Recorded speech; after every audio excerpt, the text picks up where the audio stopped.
Bulletin में सबसे पहले आपको अहम खबर से आगाह करते चलें कि 9 मई को रावलपिंडी में जीएचक्यू के मरकजी दरवाजे पर हमला करने वाली तहरीक इंसाफ के रहनुमाओं की एक ऑडियो लीक हुई है, जिसमें उन्हें जीएचक्यू की तरफ जाने की हिदायत की हैं। उनके दरमियान क्या बातचीत हुई, इसके हवाले से भी आपको बताएंगे।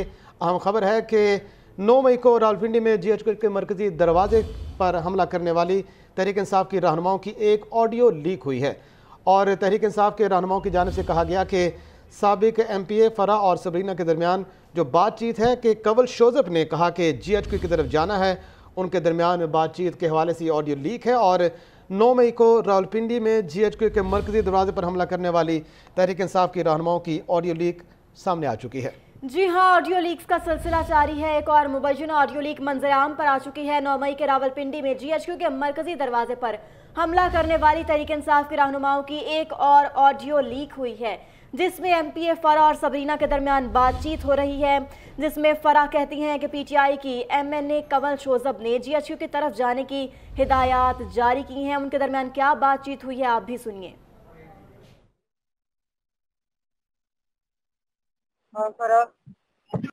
हेलो जी, मैं टॉस हुआ है सबरीना, सारे में टॉस है। मैंने तुझे कब का फिर मुझे शांति ने कल दी कि कोई भी न फोन का चल रहा है ना कुछ चल रहा है, तो अब ना जीएचक्यू पहुंचना है। जीएचक्यू ठीक है, निकल आई हूँ क्योंकि मैम कंवल निकली हुई है, तो मैं निकल आई हूँ। तो अब मैंने तुझे सिर्फ ये बताना था, फैजाबाद वगैरह में आदमी जा रहे हैं जीएचक्यू की तरफ, मैम कंवल ने कहा है कि आना है। हेलो जी जी, हाँ परखंदा इधर रोको, परखंदा जी, ये जो बिल्कुल इधर आती है ना आखिर में ज्यादा खा वाली जगह, इतनी बुरी शेलिंग हो रही है, पुलिस और लड़कों की लड़ाई हो रही है। अब वो कह रहे हैं कि सदर जाने का कोई रास्ता नहीं, उन्होंने सारे रास्ते बंद किए। मैं एक्सप्रेस वे भी देखा हूँ, ये भी देखा हूँ। अब मुझे बताओ क्या करना है।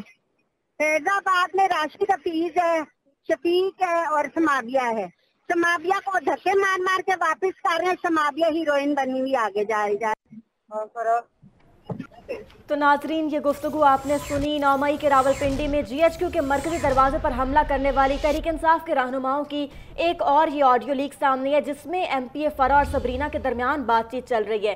फरा कह रही हैं कि पीटीआई की एमएनए कंवल ने जीएचक्यू की तरफ जाने की हिदायत की हैं। मजीद ये कह रही हैं कि मर्द जो है वो फैजाबाद की तरफ जा रहे हैं, मगर कंवल की जानिब से हिदायत जारी की गई हैं कि जीएचक्यू की तरफ जाया जाए।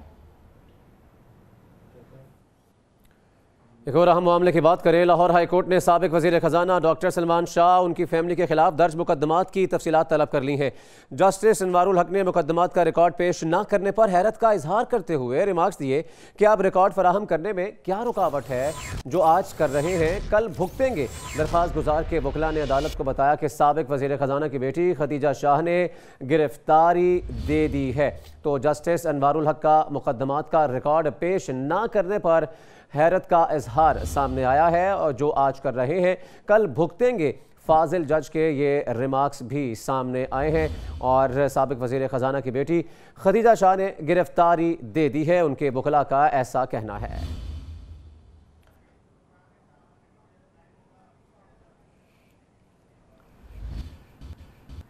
खबर यह है कि साबिक वज़ीर ख़जाना सलमान शाह की साहबजादी खदीजा शाह को आज इंसदाद दहशतगर्दी अदालत में पेश किया जाएगा। इन्वेस्टिगेशन पुलिस रिमांड की इस्तदा करेगी। CIA पुलिस ने ज़ेर हिरासत खदीजा शाह को women police station little road पर मुंतकिल कर दिया है। आम खबर है, आपको आगाह कर रहे हैं कि साबिक वज़ीर ख़जाना सलमान शाह की साहबजादी खदीजा शाह को आज इंसदाद दहशतगर्दी की अदालत में पेश किया जाएगा। इन्वेस्टिगेशन पुलिस रिमांड की इस्तदा करेगी, जबकि CIA पुलिस ने ज़ेर हिरासत खदीजा शाह को women police station Lytton road मुंतकिल कर दिया है। खदीजा शाह इससे पहले रूपोश थी, उनके हवाले से उनकी तलाश के हवाले से छापे भी मारे गए। और अब आपको बताएं कि उनकी साहबजादी को आज इंसदाद दहशतगर्दी की अदालत में पेश किया जाएगा। इन्वेस्टिगेशन पुलिस रिमांड की इस्तदा भी करेगी, जबकि CIA पुलिस ने ज़ेर हिरासत खदीजा शाह को women police station Lytton road मुंतकिल कर दिया है। साबिक वज़ीर ख़जाना सलमान शाह की साहबजादी खदीजा शाह को आज इंसदाद दहशतगर्दी की अदालत में पेश किया जा रहा है। इस हवाले से मज़ीद तफसीलात जानते हैं अपने नुमाइंदा शराज निसार से। शराज, आगाह कीजिएगा कि बिलाखिर वो ज़ेर हिरासत हैं, मज़ीद क्या तफसीलात हैं? बिल्कुल खतीजा शाह को जो है वो रात गए Lytton road women police station में पहुंचा दिया गया था। डीएजी इन्वेस्टिगेशन कामरान आदिल ने तस्दीक भी की है और उससे तफ्तीश भी की गई है। जो इब्तदाई तफ्तीश में उसने 2 बार बयान बदला। पहले उसने कहा कि जी मैं गई थी लेकिन मैंने किसी को प्रोवोक नहीं किया। इस वक्त हम एंटी टेररिस्ट कोर्ट में मौजूद हैं। अगर हमारे कैमरामैन आपको दिखा सके तो यहाँ वो लोग भी मौजूद हैं जो सर्वर रोड थाने में जो मुकदमा दर्ज हुआ था उसके बाद जो जियो फेंसिंग में 165 अफराद आ गए थे जिनको हिरासत में लिया गया था, जिनमें 5 ख़वातीन भी शामिल हैं। उनको आज यहाँ पर पेश करना था। इंस्पेक्टर सरवर ने जो अभी तक यहाँ पर नहीं पहुँचा, जब उससे बात हुई है तो उसका ये कहना है कि आज हमारा जो है वो पेपर वर्क मुकम्मल नहीं हो सका। हम आज तारीख लेंगे और फिर दोबारा उनकी शनाख्त के लिए जो है वो SP AC कैंट से जो है वो इजाज़त लेकर दोबारा इनको पेश किया जाएगा 4 रोज़ बाद। जबकि यहाँ पर जो है वो सैकड़ों वालदैन जिनके बच्चे और बाकी लोग जो है वो पकड़ेंगे वो यहाँ पर मौजूद थे कि शायद उनको पेश किया जाएगा। खतीजा शाह के बारे में ये बताया गया, अभी SP CE से भी बात हुई है, उनका ये कहना है कि कुछ ही देर में यहाँ पर एंटी टेररिस्ट कोर्ट में पेश कर दिया जाएगा।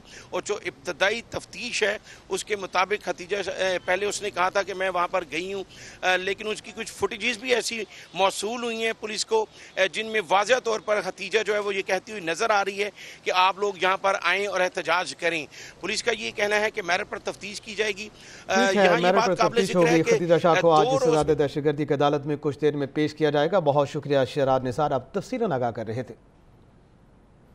आपको बताएं कि इस्लामाबाद हाई कोर्ट ने PTI रहनुमा असद उमर की 3 MPO के तहत गिरफ्तारी का ऑर्डर कलअदम करार देते हुए उनकी मशरूत रिहाई न करने का हुक्म दे दिया। अदालत ने कहा कि असद उमर अपने 2 ट्वीट्स डिलीट करें, वो पुरतशद्दुद एहतजाज का हिस्सा ना बनने और दफ़ा 144 की खिलाफ वर्जी ना करने का बयान हल्फी जमा करें।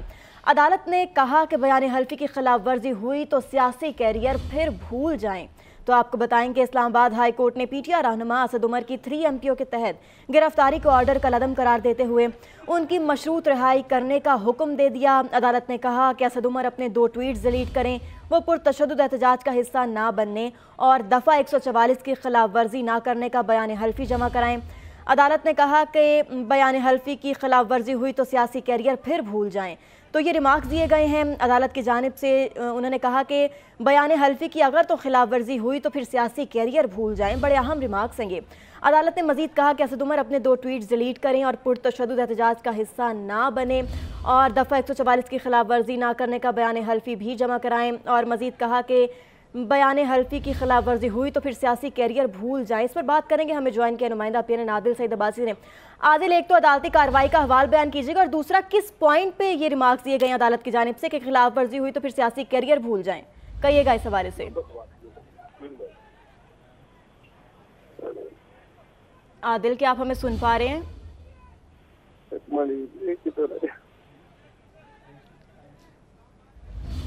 आदिल से बात करने की कोशिश करेंगे। आपको असद उमर की रिहाई के हवाले से बता रहे हैं कि असद उमर की 3 MPO के तहत गिरफ्तारी को ऑर्डर कलअदम करार देते हुए उनकी मशरूत रिहाई का हुक्म जारी कर दिया है। इस्लामाबाद हाई कोर्ट की जानिब से रिहाई का हुक्म जारी कर दिया है। आदिल सईद अब्बासी ने हमें ज्वाइन किया है। आदिल, अदालती कार्रवाई का हवाल बयान कीजिएगा और किस पॉइंट पर ये रिमार्क्स दिए गए हैं जज की जानिब से, जरा हमारे नाजरीन को बताइएगा। देखें, इस्लामाबाद हाई कोर्ट ने PTI रहनुमा असद उमर की 3 MPO के तहत गिरफ्तारी का ऑर्डर जो है वो कलअदम करार देते हुए उनकी मशरूत रिहाई करने का हुक्म दिया है। और अदालत ने कहा है कि असद उमर अपने जो 2 ट्वीट्स हैं वो डिलीट करें और पुरतशद्दुद एहतजाज का हिस्सा ना बनने और दफा 144 की खिलाफ वर्जी ना करने का बयान हल्फी जो है वो जमा करवाएं। इस्लामाबाद हाई कोर्ट के जस्टिस मियां गुल हसन औरंगजेब ने असद उमर की गिरफ्तारी के खिलाफ दरख्वास्त पर समाअत की। पिटिशनर की जानिब से बाबर अवान एडवोकेट जो है वो अदालत में पेश हुए। अदालत ने असद उमर की 3 MPO के तहत गिरफ्तारी का ऑर्डर जो है वो कलअदम करार देते हुए दफा 144 की खिलाफ वर्जी न करने का बयान हल्फी जो है वो जमा कराने का हुक्म दिया है। अदालत ने कहा है कि बयान हल्फी में की खिलाफ वर्जी हुई तो सियासी कैरियर फिर भूल जाए। अदालत ने असद उमर के वकील बाबर अवान को हिदायत की है कि असद उमर के 2 ट्वीट जो है वो फौरन डिलीट कराए। बाबर अवान ने कहा कि अगरचे ये खबर है लेकिन हम आपके हुक्म की तामीर करेंगे। दौरान समाज जस्टिस मियां गुल हसन औरंगजेब ने रिमार्क किए वो तो आपको नहीं छोड़ेंगे जब तक आप प्रेस कॉन्फ्रेंस नहीं करेंगे, जिस पर बाबर अवान ने कहा कि प्रेस कॉन्फ्रेंस तो हम नहीं करेंगे। अदालत ने अब असद उमर को रिहा करने के आपका आपने तफसीलन सारी समाअत का हवाला हमें बताया। नोटिस जारी करके जवाब तलब कर लिया है। अदालत ने कहा कि वजारत दाखिला बताए कि शाह महमूद कुरैशी को किस मुकदमे में गिरफ्तार किया गया है। इस्लामाबाद हाई कोर्ट के चीफ जस्टिस आमिर फारूक ने दरखास्त पर समाअत की।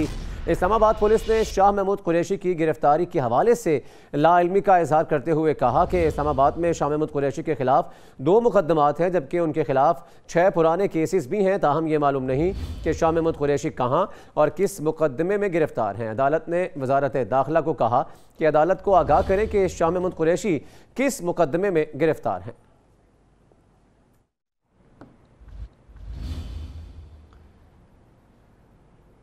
खबर यह है कि खानेवाल कचहरी से फरार होने वाले PTI रहनुमा आमिर डोगर को ताहाल गिरफ्तार नहीं किया जा सका।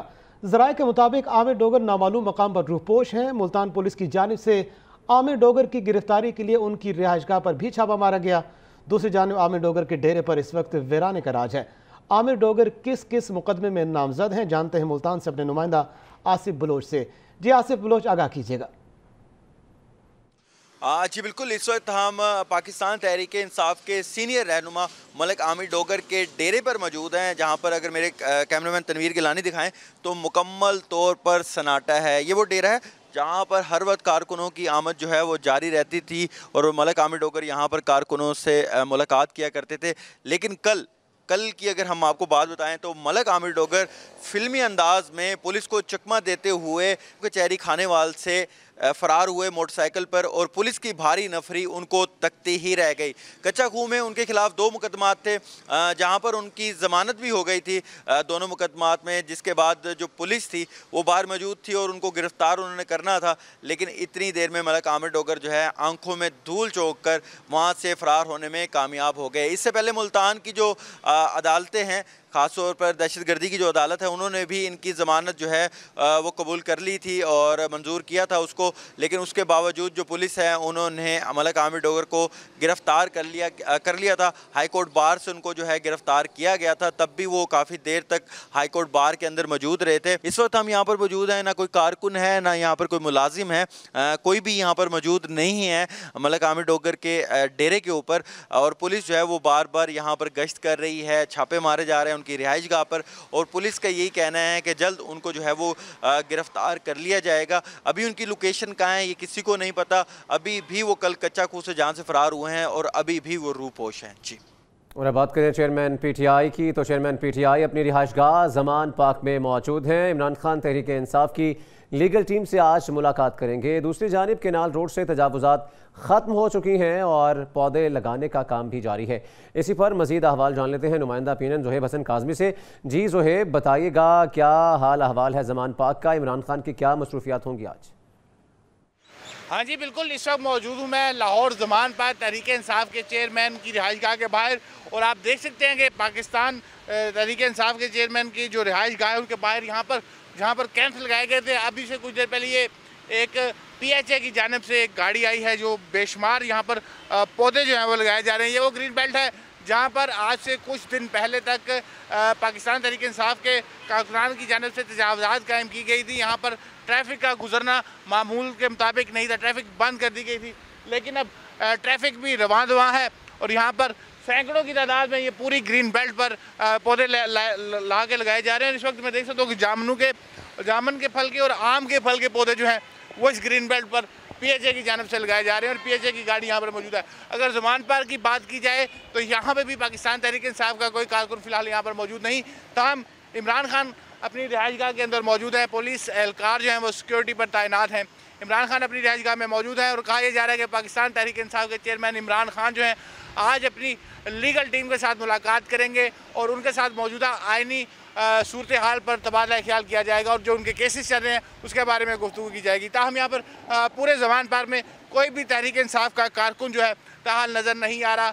इमरान खान की सिक्योरिटी का जितना भी इंतजाम हैं वो पंजाब पुलिस की जानिब से देखे जा रहे हैं और पंजाब पुलिस के एहलकार यहाँ पर अलर्ट हैं। जी, और अब बात करते हैं महंगाई की। बिजली की कीमतों में ₹1.25 फ़ी यूनिट इजाफे की इब्तदाई मंजूरी दे दी गई है। बिजली सारिफीन से 46 अरब रुपए इजाफी वसूल किए जाएंगे। कीमतों में इजाफा जनवरी से मार्च तक के एडजस्टमेंट की मद में होगा, जबकि कीमतों में इजाफे का इत्तलाक रमा साल जून से सितंबर तक होगा। बिजली की कीमतों में इजाफे का इत्तलाक वफाकी हुकूमत के नोटिफिकेशन के बाद होगा। बिजली की कीमतों में इजाफा कर दिया गया है। 1 रुपया 25 पैसे का ये इजाफा किया गया है। जनवरी से मार्च तक की एडजस्टमेंट कीमत में ये इजाफा किया गया।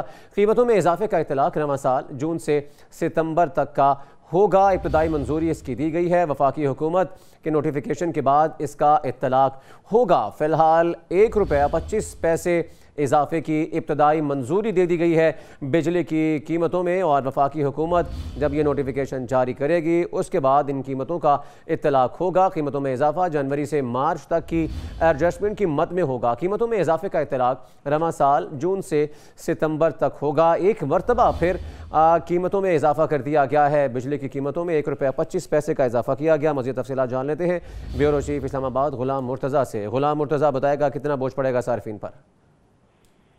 ये समाज जो है वो इस हवाले से मुकम्मल हुई है और बिजली की कीमतों में 1 रुपये 25 पैसे की यूनिट का इजाफा किया गया है। तकरीबन 40 अरब रुपये इजाफी तौर पर से इंक्लूड किए जाएंगे और ये इजाफा जो है जनवरी से मार्च तक के मद में किया गया है और इसका इतलाक रवां साल जून से सितंबर तक होगा। ठीक है, 46 अरब रुपए का जो है बोझ पड़ेगा सार्फिन पर। बहुत शुक्रिया गुलाम मुर्तज़ा हमें अपडेट करने का। खबर शामिल करते हैं रोशनियों के शहर कराची से, जहां के शहरी महंगाई के हाई वोल्टेज झटके से बच गए हैं। नेपरा के इलेक्ट्रिक के लिए बिजली की कीमतों में इजाफे से मुतल्लिक वफाकी हुकूमत की दरख्वास्त मुस्तरद कर दी गई है। वफाकी हुकूमत ने के इलेक्ट्रिक के टैरिफ में 3 रुपये 50 पैसे फ़ी यूनिट इजाफे की दरख्वास्त की थी। आपको बताएं कि कराची के शहरी महंगाई के हाई वोल्टेज झटके से बच गए हैं और नेपरा ने के इलेक्ट्रिक के लिए बिजली की कीमतों में इजाफे से मुतल्लिक वफाकी हुकूमत की दरख्वास्त मुस्तरद कर दी है। वफाकी हुकूमत ने के इलेक्ट्रिक के टैरिफ में 3 रुपये 50 पैसे फ़ी यूनिट इजाफे की दरख्वास्त की थी।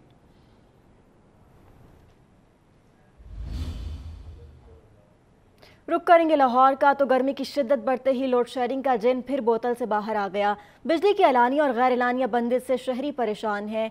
इसी पर बात करेंगे। हमारे साथ मौजूद हैं नुमाइंदा PNN चौधरी अशरफ। जी चौधरी अशरफ, कहिएगा।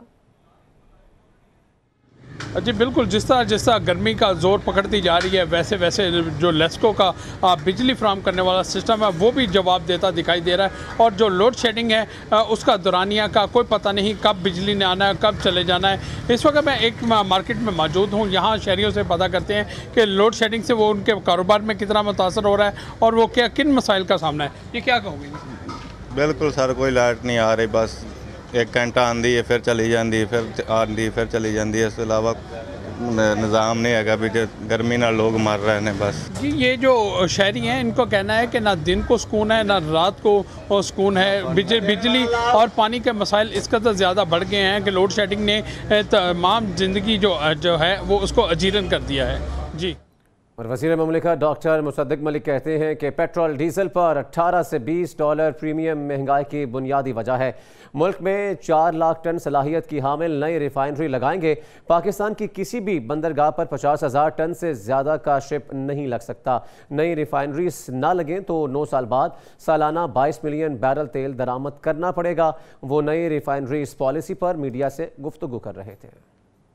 1% जो GDP ग्रोथ है उसके लिए कम से कम आपको 1.5% से 2% ग्रोथ चाहिए एनर्जी में। तो आने वाले वक्त के लिए ये बड़ी अहम चीज़ है कि हम रिफाइनरीज भी लगाएं, हम एक्सप्लोरेशन भी करें। आपको पता है कि पाकिस्तान में कई दिहाइयों के बाद पहली मरतबा ऑफशोर की बिड्स हमने करवाई हैं। भाई ये पहले क्यों नहीं हो रही थी, मगर अब हो रही हैं। हम ऑफशोर की बिडिंग भी करवा रहे हैं, टाइट गैस पॉलिसी भी लेकर आ रहे हैं। इन चीज़ों के नतीजे में हमारी लोकल प्रोडक्शन जो है वो बढ़नी शुरू हो जाएगी, लोकल पैदावार क्रूड की बढ़नी शुरू हो जाएगी। दूसरी तरफ हम रिफाइनरी की पॉलिसी ले आए तो ये इस्तेमाल होगा रिफाइनरी के लिए, रिफाइंड प्रोडक्ट्स के लिए, इंपोर्ट का बर्डन कम होगा। ये हमारे मुल्क की तरक्की के लिए बहुत अहम। अब रुख करते हैं सुप्रीम कोर्ट का, जहां पंजाब इंतखाबात पर इलेक्शन कमीशन की नजर सानी दरख्वास्त पर समाअत शुरू हो चुकी है। चीफ जस्टिस पाकिस्तान उमर अता बंदयाल की सरबराही में 3 रुकनी बेंच समाअत कर रहा है। जस्टिस एजाजुल एहसन और जस्टिस मुनीब अख्तर बेंच का हिस्सा हैं। इलेक्शन कमीशन के वकील सजील सवाती आज भी दलाइल जारी रखेंगे। वफाकी हुकूमत, निगरान पंजाब हुकूमत और PTI मुकदमे में जवाबात जमा करा चुके हैं। आम खबर है सुप्रीम कोर्ट से, जहां पंजाब इंतखाबात पर इलेक्शन कमीशन की नजर सानी दरख्वास्त पर समाअत शुरू हो गई है और चीफ जस्टिस पाकिस्तान उमर अता बंदयाल की सरबराही में 3 रुकनी बेंच समाअत कर रहा है। जस्टिस एजाजुल एहसन और जस्टिस मुनीब अख्तर बेंच का हिस्सा हैं। इलेक्शन कमीशन के वकील सजील सवाती आज भी दलाइल जारी रखेंगे।